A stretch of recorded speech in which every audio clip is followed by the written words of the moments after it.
गगन में अधर हो शोभित निज में लीन, नील कमल आसीन हो नीलम से अति नील, सील झील में तैरते नेम जिनेस सलील, सील डोर मुझ बांध दो डोर करो मत डी।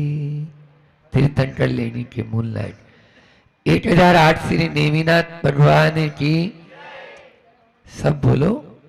परम उपकारी संत शिरोमणि आचार्य गुरु और विद्यासागर जी महामुनि राज की, पूज्य मुनि श्री 108 दुर्लभ सागर जी महाराज की, परम पूज्य मुनि वर्षी संतान सागर जी मुनि भगवान की।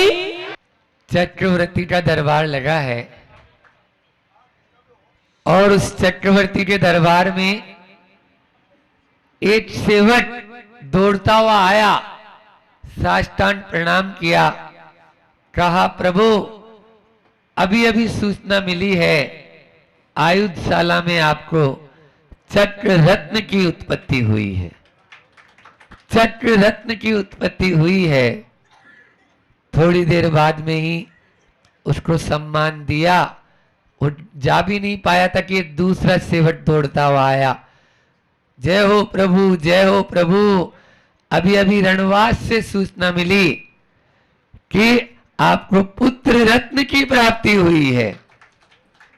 उसको भी यथोचित इनाम दिया और उसके बाद में इतना हुआ ही था कि तीसरा गदगद भाव से, बिल्कुल भाव से भर के प्रभु के चरणों में धन्य हो प्रभु धन्य हो, जिन पूर्व के पिताजी ने आज तक दीक्षा करके दीक्षा लेके और तप को तपा, आज उनको उस तप के फलस्वरूप केवल ज्ञान की प्राप्ति हुई है और केवल ज्ञान के फलस्वरूप जैसे ही केवल ज्ञान हुआ है तो समोसरण की रचना हो गई है। उसको अपने गले का हार 9 लखा उसके गले में डाल दिया, 7 कदम अपने सिंहासन से उठकर परोक्ष रूप से प्रणाम किया और चलो प्रभु का समोसरण, जैसे अभी आप लोग गए थे ना सामायिक के पहले ढोल बाजे बजाते हुए प्रभु को लेने के लिए, इसी प्रकार से चक्रवर्ती भी अपने डिंडोरा पिटवा दिया। आज सबको चलना है, तीर्थंकर लेनी में समोसरण लगा है, वहां पर समोसरण विधान करेंगे, समोसरण में प्रभु की अर्चना पूजा करेंगे। आज यही विगत दिनों में आप लोगों को हमने रत्नगण श्राव का आचार्य के माध्यम से जो शिक्षा व्रत में अतिथि समिभाग व्रत के माध्यम से बताया कि दान वही करेगा या वैयावर्ती वही करेगा जिसमें संवेदन हो, वेदना न हो। तो 4 शब्द थे ना, वेदना, संवेदना, सहानुभूति और समानुभूति। आज वही रूप आपको देखने को मिल रहा है। समानुभूति का रूप समव शरण, जहां पर सबको समान रूप से शरण प्राप्त हो जाए उसका नाम है समव शरण। जहां पर समान अनुभूति होने लगे, अपने समान सबको समझे, वह है समव शरण। जहां जन्म जात वैर भाव भूल जाए, वह है समव शरण। कभी आप पावापुरी जाओ तो या गए हो तो वहां पर एक समोसरण की रचना बनी हुई है, मार्बल का समोसरण, विशाल समोसरण है और उस समोसरण में सारे जितने भी विपरीत विभाव परिणति को लिए हुए होते हैं, चाहे सांप नेवला हो, चाहे कुत्ता बिल्ली हो, चाहे चूहा बिल्ली हो, इस प्रकार से अनेकों सैकड़ों वहां पर आकृतियां उस पत्थर में उकेरी हुई हैं। क्योंकि प्रभु के चरणों में आके सब एक साथ शेर और गाय एक घाट पर पानी पीने लगते हैं जब वीतरागी मुनि महाराज को देखते हैं। आज ऐसे ही समोसरण में अभी आप लोग आराधना कर रहे थे, इसकी पूर्व बेला में आज आप लोगों ने घट यात्रा और घट के साथ में ध्वजारोहण जो मंडलाचरण होता है किसी भी विधान के लिए, उसकी शुरुआत की।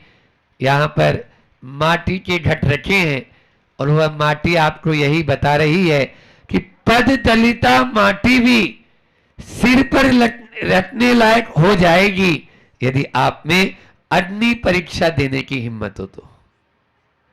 जिस प्रकार से उसने अग्नि परीक्षा दी, तो आज आप उसको शीश पर रखकर सब महिलाएं केसरिया परिधान में यहां आ रहे थे। क्यों? क्योंकि वह पांव में जो एक आने वाली माटी थी ठोकर में, वह भी जब अग्नि के अंदर तप गई तो आप लोग भी अब जान गए कि नहीं, इसको शीश पर धारण करें। जब पड़ग्रहण का समय होता है तब हे स्वामी नमोस्तु नमोस्तु, हमारे गुरु जी तो कहते हैं कि जब मूक माटी जब किसी संत के पास आ जाए तो वह माटी भी बोलने लगती है। संत के हाथों लग जाती है तो वह मूक माटी भी बोलने लगती है। इस प्रकार से नर से नारायण बनने की शिक्षा मिलती है इस माटी के माध्यम से। पामर से परमेश्वर बनने की शिक्षा मिलती है इस माटी के माध्यम से, और पतित से पावन बनने की शिक्षा मिलती है इस माटी के माध्यम से।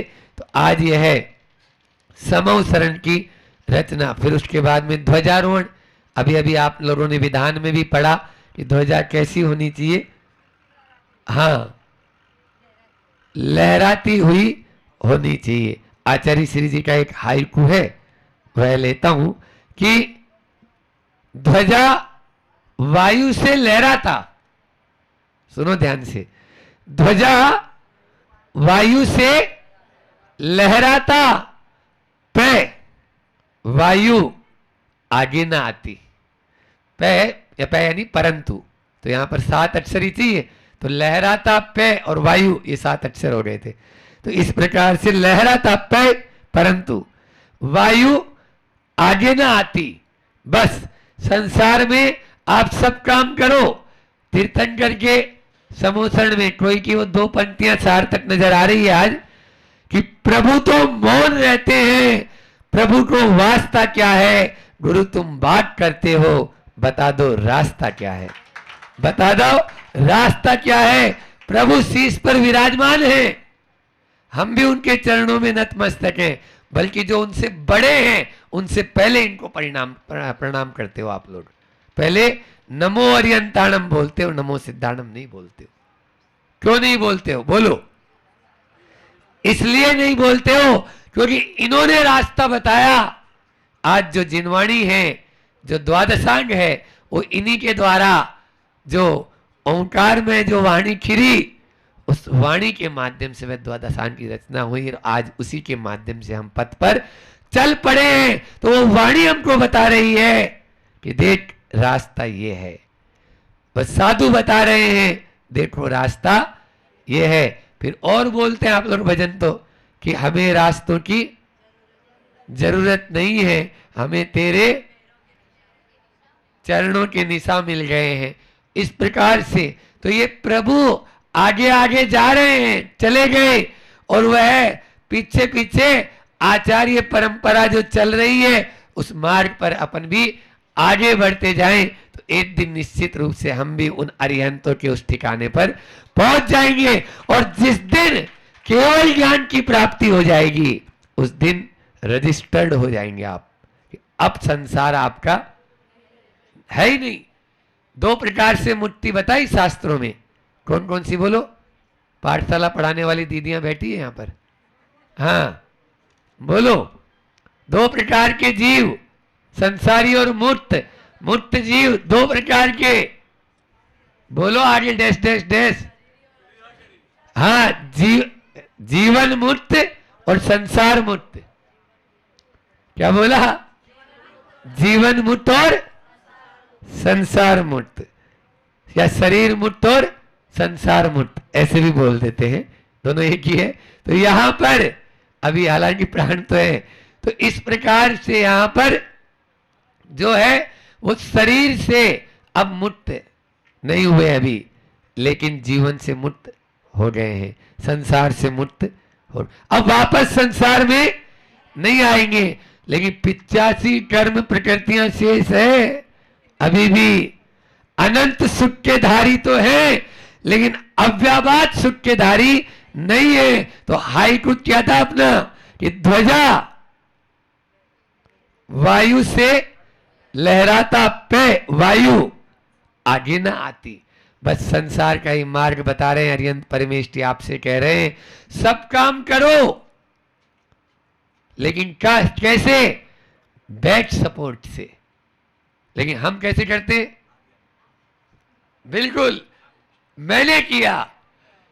आचार्य भगवान कहते हैं तीन बुद्धि से बचो, कर्ता बुद्धि, भोक्ता बुद्धि, स्वामित्व बुद्धि, नहीं तो न जाने कब हार्ट अटैक ला देगी। हाँ, ये कर्ता बुद्धि, स्वामित्व बुद्धि और भोक्ता बुद्धि होती है ना। एक ब्रह्मचारी जी थे, नाम नहीं बता रहा हूं, सत्य है, और मैं बैठा था गुरु जी के पास में, तो वो आए और उन्होंने कहा बाईपास करवानी है, मुझे हार्ट में ब्लॉकेज बता दिया है, 80% से ऊपर ब्लॉकेज है। तो आचार्य श्री जी तुरंत बोलते हैं कर्ता बुद्धि से दूर हो जाओ, अपना आप सही हो जाओगे। कर्ता बुद्धि से दूर हो जाओ, अपना आप से सही हो जाओगे। हम कर्ता बुद्धि, कर्तृत्व बुद्धि रखो। भगवान क्या कह रहे हैं? कर्तृत्व बुद्धि रखो, कर्ता बुद्धि नहीं। भोक्तृत्व बुद्धि रखो, भोक्ता बुद्धि नहीं। और स्वामित्व बुद्धि मत रखो।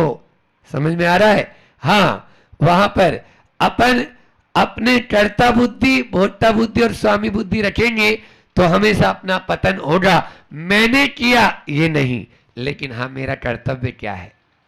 कर्तव्य क्या है?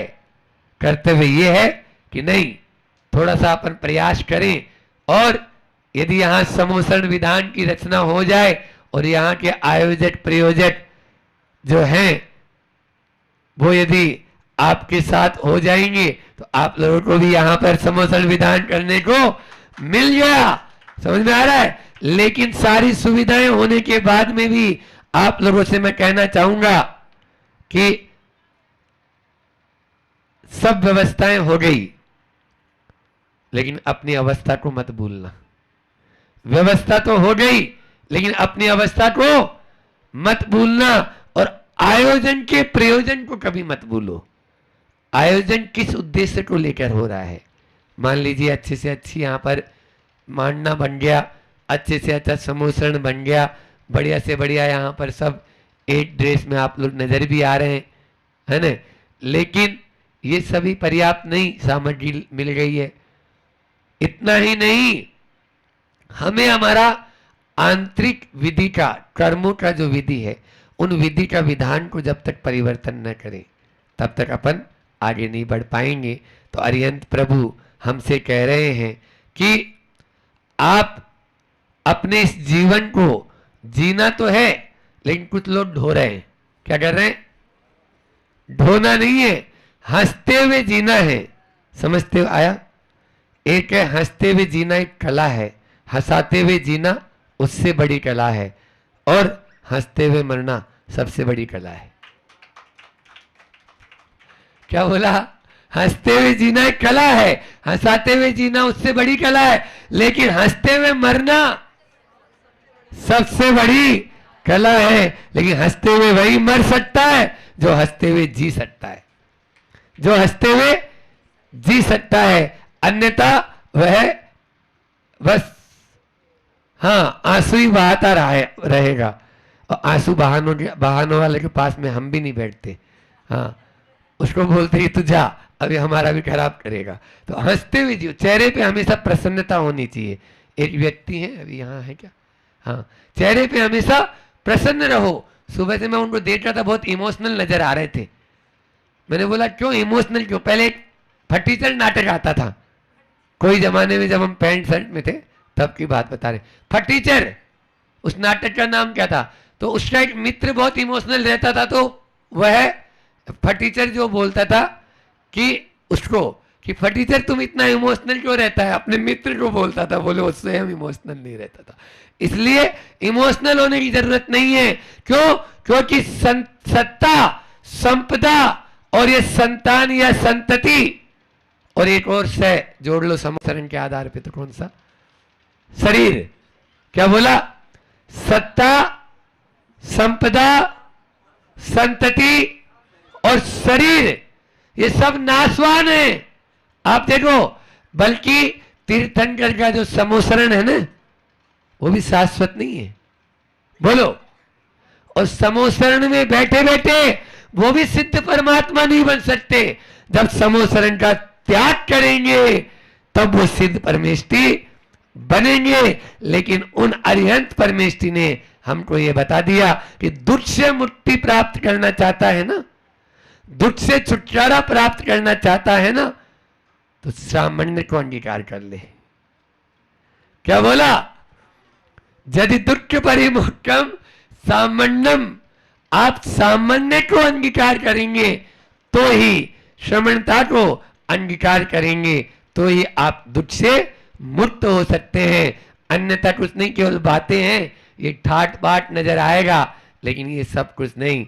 भीतर की आत्मा नजर आनी चाहिए। वह भीतर की आत्मा की नहीं, मेरा कुछ भी नहीं और मैं किसी का नहीं, ये बात आपको मालूम चल जाएगी उसी दिन। आपका यह घट यात्रा हो, चाहे ध्वजारोहण हो, चाहे समोसरण में रचना हो और समोसरण की पूजा हो, ये भी चार बातें हैं। समझ में आ गया? घट यात्रा हो गई, ध्वजारोहण हो गया और समोसरण की रचना हो गई और समोसरण का विधान पूजन अपन कर ही रहे हैं इसके माध्यम से। लेकिन फिर भी इसी के माध्यम से हम आगे बढ़ सकते हैं। चार बात करके फिर से अपनी वाणी को विराम करता हूं कि आप लोग यहाँ पर ये अभी इस विधान में उपस्थित हुए हैं, तो चार बात हमेशा बोलता हूँ: शुद्धि, विशुद्धि, तन्मयता और अनुशासन। इन चार बातों का यदि ध्यान रख लेंगे तो आपका ये विधान करना सार्थक हो जाएगा। सबसे पहला है शुद्धि। शुद्धि का विशेष ध्यान रखें आप लोग। आज जैसे जिस समय ध्वजारोहण हुआ था, मैंने कहा था कि यहाँ की शुद्धि बनाकर रखें, किसी प्रकार की अपवित्रता ना हो। जितनी शुद्धि रखेंगे घर परिवार में भी, ये यहीं की बात नहीं बोल रहे हैं और मैं नहीं बोल रहा हूं, ऊपर बैठे हैं ना, हाँ वो बोल रहे हैं, ये तो केवल मुंह चल रहा है हमारा, बाकी गुरु जी बोल रहे हैं हृदय में बैठे हुए। समझ आ रहा है? क्योंकि अभी मैंने बोला ना, प्रभु तो मौन रहते हैं, प्रभु को वास्ता क्या है?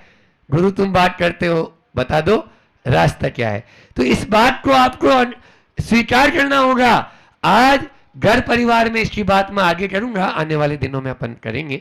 लेकिन शुद्धि का हर चीज में अशुद्धि आज आ चुकी है।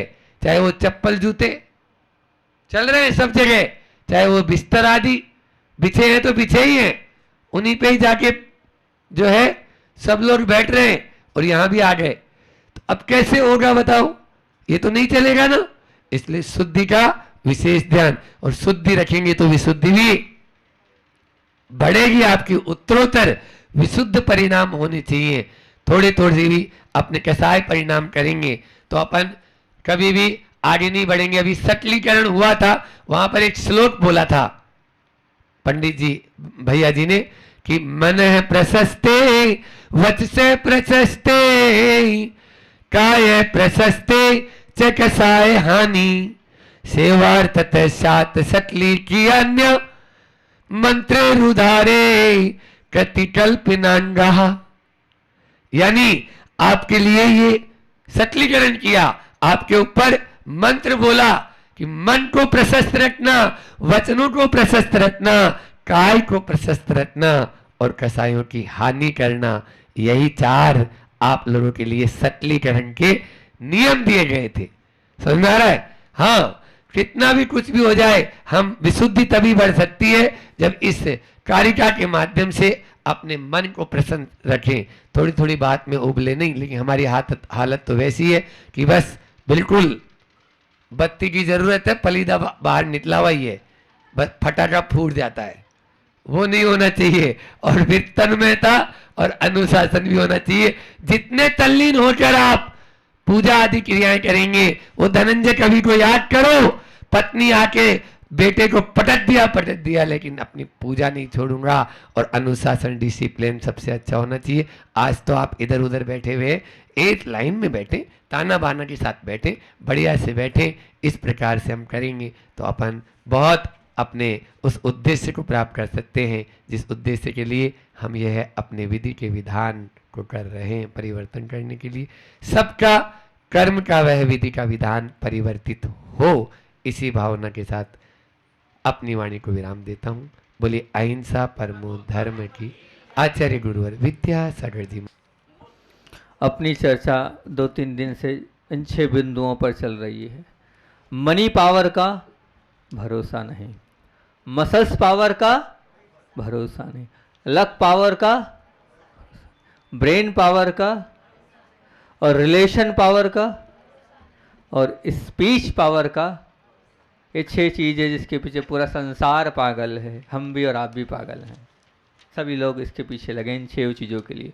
अब ये 6 चीज़ तो हैं, इन 6 चीज़ों को हम चाहें तो स्थायी भी रख सकते हैं, हम चाहें तो बढ़ा भी सकते हैं।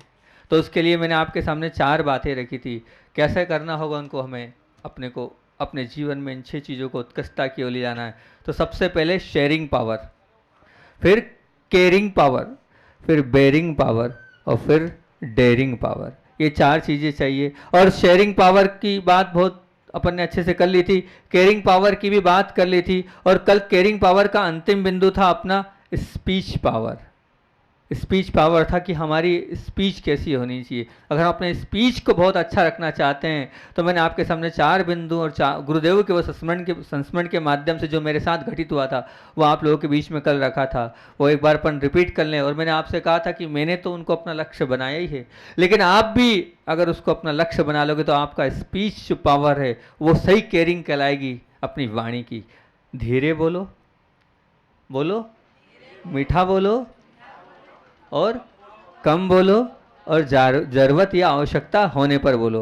ये 4 बातें रहेंगे तो आप वास्तविकता में केयरिंग कर रहे हो अपनी वाणी की। मैंने कहा था ना, पहला प्रवचन जीवन का मैंने दिया था गुरुदेव की और पूरे संघ की आज्ञा से, तो ये 4 बातों को बहुत अच्छे से खोला था। फिर से बोल रहे हैं, धीरे बोलो, मीठा बोलो, कम बोलो, और जरूरत होने पर बोलो। ये 4 बातें जीवन में उतर जाएगी तो निश्चित तौर से वो बात केयरिंग पावर वाली बात आ जाएगी। आज तीसरे बिंदु पर अपन चर्चा कर रहे हैं, बेयरिंग पावर। तीसरे बिंदु 6 बातें हैं क्या? Money power, muscles powers, luck power, brain power, relation power, speech power. इसके लिए इन्हें हमें अपने इनको ऊपर उठाना है। तो बेयरिंग पावर की आज चर्चा करें। बेयरिंग पावर मतलब सहने की सामर्थ्य, सहने की शक्ति, उसको बेयरिंग पावर कहते हैं। इस बेयरिंग पावर को समझने के लिए थोड़ा सा मैं आपको शास्त्रीय भाषा की ओर ले जा रहा हूँ, क्योंकि अगर आप कठिन नहीं है, आप समझने का प्रयास करेंगे तो वो बहुत सरल है। लेकिन अगर ये सूत्र आपने अपने जीवन में उतार लिया तो वास्तविकता में इसके माध्यम से आप हमेशा प्रसन्न रह सकते हैं, हमेशा सुखी रह सकते हैं, हमेशा शांति का अनुभव कर सकते हैं, हमेशा आनंद में रह सकते हैं, हमेशा अपने आप को प्राप्त कर सकते हैं। अगर आपको अपने आप को प्राप्त करना है, थोड़ा सा कठिन जरूर है, लेकिन समझना इस बात को। कर्म कांड के उस बात को आपके सामने रख रहा हूँ। 4 बातें हैं, ये 4 बातें आप समझ लो। एक हैगा उदय, एक है बंद, एक है सत्व, और एक है उदीर्णा। बंद आप लोग समझते हैं, कर्मों का जो बंद हो रहा है उसको बंद कहते हैं, ठीक है ना, क्लियर। उदय आप समझते हैं जो कर्मों का उदय आ रहा है वो उदय है, पुण्य का उदय, पाप का उदय, ये उदय हो गया। सत्व, सत्व का तात्पर्य है कि जो हमारे पास रखा हुआ है पूर्व भवों का, उसको कहते हैं सत्व। ये 3 चीज शायद आप लोग समझते हैं, लेकिन जो चौथी चीज है उस चौथी वस्तु में हम लोग नहीं समझते और हम उलझ जाते हैं और हमारी गलतियां हो जाती, और ये 6 चीज़ों हमारे जीवन में कम होती चली जाती बढ़ने की जगह। वो चौथी चीज़ आप बस समझ लो, उसको दिमाग में फिट कर लो। वो दिमाग में आ गई तो मान लेना आपका जीवन बहुत अच्छा बन जाएगा। इन 6 चीज़ों में नहीं, और भी अनेक सारी जो जीवन की गुत्थियाँ हैं वो आपकी सुलझ जाएगी। चौथा बिंदु है क्या? उदीर्णा। मैं पहले एक बार बता चुका हूँ, लेकिन इसको बार बार सुनो और बार बार अपने जीवन में उतारो। चौथा बिंदु है उदीर्णा। बंद, उदय, सत्व, और चौथा है उदीर्णा। उदीर्णा को मैं क्यों इतना जोर दे रहा हूं? बंध उदय सत्व सब समझते और इनका कोई विशेष अंतर नहीं है। बंध होगा, हुआ, हो रहा है, उदय हुआ, हो रहा है, सत्व। लेकिन उदीर्णा का इसलिए महत्व है, उदीर्णा से तात्पर्य क्या है? उदीर्णा से जो कहते हैं शास्त्रीय भाषा में, जो पका हुआ नहीं है उसको पका लेना, उसका नाम क्या है? उदीर्णा। जैसे मान लीजिए, उदाहरण मैं हमेशा देता हूं, आपके यहाँ सीताफल है, डाल दिया, और वो सीताफल आपने 8 दिन बाद पकना था और 4 दिन में ही पक गया। 3 दिन पहले पका लिया आपने, मान लो 2 दिन पहले पका लिया, 5 दिन पहले पका लिया। ये क्या है? उदीर्णा। इसको कहते हैं उदीर्णा। ये उदीर्णा हम नहीं समझ रहे हैं, ये उदीर्णा हमें समझना है। ये उदीर्णा हमारे दिमाग में नहीं बैठी, इसलिए हम परेशान हैं, हैरान हैं और कर्मों का बंद कर रहे हैं और दुखी हैं और कष्ट में हैं। क्यों? क्योंकि देखना, हम जब भी कोई कर्म का जो हमारे उदय आता है, ध्यान से समझना, थोड़ा सा समझना है इसमें। जो भी कर्म का उदय आपको आ रहा है 6वें गुणस्थान तक, 6वें गुणस्थान तक, आप सब चौथे 5वें वाले हैं, तो चौथे 5वें गुणस्थान तक जो भी कर्म का उदय आ रहा है उसमें उदीर्णा का सपोर्ट है। जो कर्म का उदय आ रहा है उसमें उदीर्णा का सपोर्ट है। उदीर्णा का सपोर्ट मतलब जो आप भाव भा रहे हो वो उदीर्णा, जो अंतरंग में परिणाम चल रहे हैं वो उदीर्णा। जो भी आपके भी हाल भाव हो रहे होंगे कि हाँ मेरे भाव ये हैं कि मैं क्या करूं, मैं पूजन करूं, ये पूजन करूं, वो पूजन की ओर भाव हो रहे हैं, ये उदीर्णा। तो मन के परिणाम जो चल रहे हैं उसके बाद ही कर्म का उदय आएगा। मतलब जो कर्म का उदय आने वाला है उस कर्म के उदय में आपके अंदर के परिणाम पहले कारण है। उसमें सबसे पहले कारण क्या है? आपके परिणाम, आपके अंतरंग में जो चल रहा है वो प्रमुख कारण है आने वाले कर्म के उदय के लिए। अब आप उदीर्णा कराते हो स्वयं के चिंतन से, आप उदीर्णा कराते हो स्वयं के चिंतन से। अगर आपका चिंतन अच्छा होगा तो कर्म का अच्छा उदय होगा, और आपका चिंतन अगर खराब होगा तो कर्म का उदय खराब आना ही है। साता का आप अच्छा विचार कर रहे हो, सुख का तो सुख मिलेगा, और दुख का विचार करो दुख मिलेगा। होता ऐसा ही है। हमारे जीवन में आना, तो मान लीजिए बहुत समय से असाता चल रहा था, क्या है, बहुत समय से आप बीमार चल रहे थे। अब बीमार चल रहे थे, लेकिन क्या ऐसा थोड़ी कि हमेशा ही चलोगे। लेकिन आप क्या करते हो? अब वो बीमारी को दिन रात याद करते हो, दिन भर वही बोलते हो, जो आता उससे वही बोलते हो। तो जो भाव बार मैं बीमार हूं, मैं बीमार हूं, मैं बीमार हूं, मैं ये तकलीफ है, मुझे ये कष्ट है, मुझे, अब वो बार बार आप बोल रहे हो। उस बोलने के कारण क्या हो रहा है? आना साता था, लेकिन आप खुद उदीर्णा के माध्यम से असाता बुला रहे हो, स्वयं बुला रहे हो असाता। आप बन सकते हो, ऐसा बात नहीं, पैसे वाले बन सकते हो, लेकिन आप क्या बोलते हो? मैं गरीब हूं। तो आप जीवन भर गरीब ही रहोगे, क्योंकि आपने तो धारणा बना ली ना कि मैं पैसे वाला नहीं हूं, मैं गरीब हूं। वो गरीब व्यक्ति गरीब ही रहेगा, क्योंकि बार बार उदीर्णा कर रहा है ना कि मैं गरीब हूं। और जो व्यक्ति कहता है मेरे पास बुद्धि नहीं है, मैं कितना याद कर लूं, याद होता ही नहीं है, तो उसको याद होगा भी नहीं, क्योंकि वो तो उदीर्णा उसकी कर रहा है। हमारे क्या 6वें गुणस्थान तक प्रत्येक कर्म का उदय आएगा, उसमें उदीर्णा कारण है। उदीर्णा मतलब उस वक्त के पूर्व के भाव, जैसे आप भाव करोगे वैसे कर्म का उदय आएगा, वो आपके सामने आएगा। आना साता का उदय है, आना अच्छा उदय है, लेकिन आपने उदीर्णा वो कर रखी है। अब बताओ, आप स्वयं तो अपने जीवन को दुख में और कष्ट में डाल रहे हो। इतना सा अगर आप अच्छा सोचोगे तो निश्चित, ये सकारात्मक धारणा से मैं नहीं समझा रहा हूं, ये सकारात्मक नकारात्मक धारणा से आपको मैं नहीं बता रहा हूं, मैं बता कैसे रहा हूं? आगम से बता रहा हूं कि बंद उदय सत्य उदीर्णा। अगर हमने उदीर्णा को समझ लिया तो निश्चित तौर से हमारा जीवन सुखी हो सकता है, सुखी है। हम खुद ऐसे भाव के माध्यम से अपने आप को दुखी और कष्ट में डाल रहे हैं, उसमें कारण स्वयं हमारे परिणाम है। ये 6 चीजें जो हैं, क्या 6 चीजें? मनी पावर का भरोसा नहीं। मनी पावर को अगर आपको बढ़ाना है तो बस कभी ये चिंता नहीं करना है हमें कि मेरे पास पैसा कम है, जितना है पर्याप्त है, मेरा गुजारा हो रहा है, कम नहीं है बहुत है, कम नहीं है बहुत है, और जो है उससे मैं संतुष्ट हूं, बहुत अच्छे से मैं उसमें अपना निर्वाह कर रहा हूं। तो उस व्यक्ति का पैसा बढ़ जाएगा, अपने आप बढ़ेगा। लेकिन वो बार बार ये कहेगा, क्योंकि मनी की बात चली, 6 चीजें ध्यान रखना, money powers, muscles powers, luck power, brain power, relation power और स्पीच पावर, ये 6 चीजें हैं। और इन 6 चीजों को बढ़ाना है तो क्या करना? बेरिंग, अंदर की जो हमारे सहने की शक्ति है, कम होने पर अपने को ये विचार नहीं करना मेरे पास कम है। कम का विचार करोगे जीवन पर्यंत कमी का ही आप जीवन में महसूस करोगे। और आप विचार करोगे नहीं ठीक है आज नहीं तो कल बढ़ेगा, और जितना मेरे को अनुकूलता उतना मेरे पुण्य से आएगा तो निश्चित आएगा, वो आना ही है। तो सबसे पहले क्या है, मनी पावर आपके पास कम है, मनी मतलब रुपया आपके पास कम है, तो रुपये में आपको ये नहीं बोलना है कि मैं गरीब हूँ। जहाँ आप ये लगाओगे कि मैं गरीब हूँ तो ज़िंदगी भर गरीबी में मर जाओगे आप। मरते मरते भी आप अपना जो है वो झोपड़ी से मकान में नहीं आ पाओगे। आपका विचार है कि मेरी जो झोपड़ी है झोपड़ी ही रहेगी, कहीं मकान में नहीं आओगे आप, ठीक है ना। तो ये कभी नहीं बोलना कि मैं गरीब हूँ अगर आपको ऊपर उठना है इससे। तो दूसरा मसल्स पावर। मसल्स पावर से मतलब आपको ये नहीं बोलना है कि भैया मैं बहुत कमज़ोर हूँ, मैं कुछ कर ही नहीं पाता हूँ, मैं चाहता हूँ होता ही नहीं है, सामर्थ्य नहीं है मेरे अंदर शक्ति ही नहीं है। थी शक्ति जागृत है और अंदर से आप शक्ति को पहचान ही नहीं रहे हो और बार बार फिर अपने आप को और डाउन कर रहे हो बोल बोल कर। तो कर्म का उदय आएगा, करने की सामर्थ्य है, फिर भी आप नहीं कर पा रहे हो। तो इसमें कारण क्या है, आपके स्वयं के अंदर के भाव। तो मसल्स पावर में ये जो शरीर है, इस शरीर में भी आपको खुद के चिंतन के माध्यम से आप सब कुछ प्राप्त कर सकते हो, उदीरना नहीं करना है अपने को। तीसरा है लक पावर। आप बार बार अपने आप को अनलक्की मानते हो। मैं इसका उदाहरण देता हूँ कि जो बोलता है कि मेरा ऐसा पाप कर्म का उदय है कि जब भी मैं क्रिकेट मैच खेलता हूँ और 100 शतक मारने के लिए जाता हूँ और हो ही नहीं पाती है। क्यों? क्योंकि 90 से लेकर 100 के बीच में मैं नहीं कर पाऊंगा, हर बार आउट हो जाता हूँ। वो आउट हो ही जाएगा। उसके दिमाग में तो वही फिट है ना, उसके दिमाग में तो वही फिट है कि चाहे जो हो जाए मैं नहीं जीत पाऊंगा। तो वो निश्चित तौर से 100 नहीं कर पाएगा, वो जिंदगी भर नहीं कर पाएगा वो शतक, क्योंकि उसके दिमाग में वही फितरी है और वही कर्म का उदीर्ण आएगी और वो आउट हो ही जाएगा। 92, 93, 94, 99 पे आउट हो ही जाएगा। 99 के पहले आउट निश्चित है, उदीर्ण करा रहा है वो लक में कह रहा है कि मैं दुकान पर बैठता हूँ तो बिक्री नहीं होती, नहीं होगी, क्योंकि वो दिन में यही बात बोलता है कि मैं बैठता हूँ तो दुकान चलती नहीं है, मैं बैठता हूँ तो बिक्रा होता नहीं है, मेरी बड़ी स्थिति खराब है, मेरा लक बहुत खराब है। क्यों आप बोल के अपने लक को और खराब कर रहे हो? क्यों अपनी उदीर्ण करा रहे हो? आपके प्रश्न का जवाब है इसमें, जो आपने वो प्रश्न किया था ना, इसका पूरा जवाब इसमें आ रहा है अगर आपने इसको अच्छे से समझ लिया तो। Luck power. दूसरी ब्रेन पावर।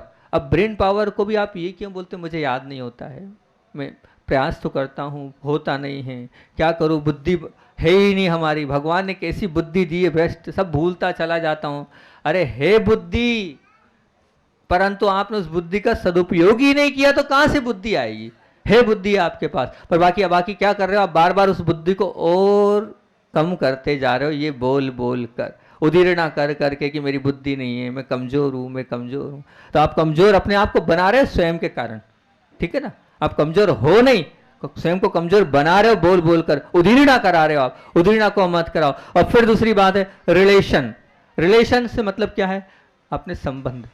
अब आपकी धारणा बन गई है कि मेरे को मम्मी नहीं चाहती, मेरे को पिताजी नहीं चाहते, मेरे को मेरे पति नहीं चाहते, मेरी पत्नी मुझको नहीं चाहती। अब वो जो नहीं आपने लगा रखा कि मेरी सासू जो है वो बड़ी बहू को ही ज़्यादा चाहती है, मेरे लिए रिस्पॉन्स ही नहीं है। जो आपके मन में बैठा जेठानी ऐसी हैगी, वो भी मुझे नहीं चाहती, मैं कितना ही कर लूँ लेकिन उनका कोई रिस्पॉन्स नहीं मिलता है, जीवन भर नहीं मिलेगा, जीवन भर नहीं मिलेगा आपको उनका रिस्पॉन्स, क्योंकि आपने धारणा ही वैसी बना रखी, मन का सोच ही आपका वो होएगा। आप कर्मों की उदीरणा ही वो करा रहे हो, जब उदीरणा वैसी करा रहे हो तो आना ही। क्योंकि मैंने क्या कहा, 6वें गुणस्थान तक निश्चित मान के चलना, आगम के वचन बोल रहा हूं मैं, 6वें गुणस्थान तक प्रत्येक कर्म का उदय के पहले आपकी उदीरणा मतलब कर्म आपके अंदर क्या चल रहा है वो उदय में आएगा, वैसा उदय में आएगा। तो उस उदीरणा का पुट उसमें रहता ही रहता है। ये मान के चलना परफेक्ट आपके सामने आगम की बात रख रहा हूं, कर्म कांड की बात रख रहा हूं। तो अब आप अंदर से अगर कहोगे कि नहीं पटती है तो बिल्कुल नहीं पटेगी, पटा भी नहीं सकता कोई उसको। अगर आप करोगे नहीं भैया बहुत अच्छा है, थोड़ा बहुत तो चलता है, थोड़ा बहुत तो है, कोई बात नहीं, सब अच्छा है, तो बिल्कुल निश्चित तौर से आपका सब अच्छा होता चला जाएगा, नहीं तो नहीं होगा। निश्चित मान के चलना, होना ही नहीं, होगा भी नहीं। और फिर उसके बाद क्या? स्पीच। स्पीच मतलब वाणी। ये वाणी को भी क्या कर सकते हो आप ये नहीं बोलना कि मैं बोलता हूं तो मेरी वाणी का कोई प्रभाव नहीं पड़ता है, नहीं, ये बात बिल्कुल नहीं बोलना मेरी वाणी का कोई प्रभाव नहीं पड़ता, नहीं, मेरी ही वाणी का प्रभाव पड़ता है। जब शुरुआत में थे आचार्य भगवान, जो मैं पहले प्रवचन की बात करी ना, बहुत मुश्किल से पहला प्रवचन हमने किया, वो प्रवचन की भी आपको मैं बता देता हूँ क्या हुआ। हालांकि मेरे 2 कारण थे, ऐसा नहीं कि मुझे डर भी था क्या प्रवचन करना नहीं आता था, तो उसमें 2 कारण थे कि अपन प्रवचन करेंगे, आचार्य श्री प्रवचन करते देख लेंगे, तो देख लेंगे तो आचार्य श्री बोलेंगे हाँ आ गया इसको प्रवचन करना, ठीक है बाहर भेज दो। एक कारण ये भी था, और थोड़ी एक मन में भी मानसिकता नहीं थी प्रवचन करने की। अब थोड़ा टूटा फूटा बोल लेते हैं, अब तो सीख गए थोड़ा टूटा फूटा बोलना।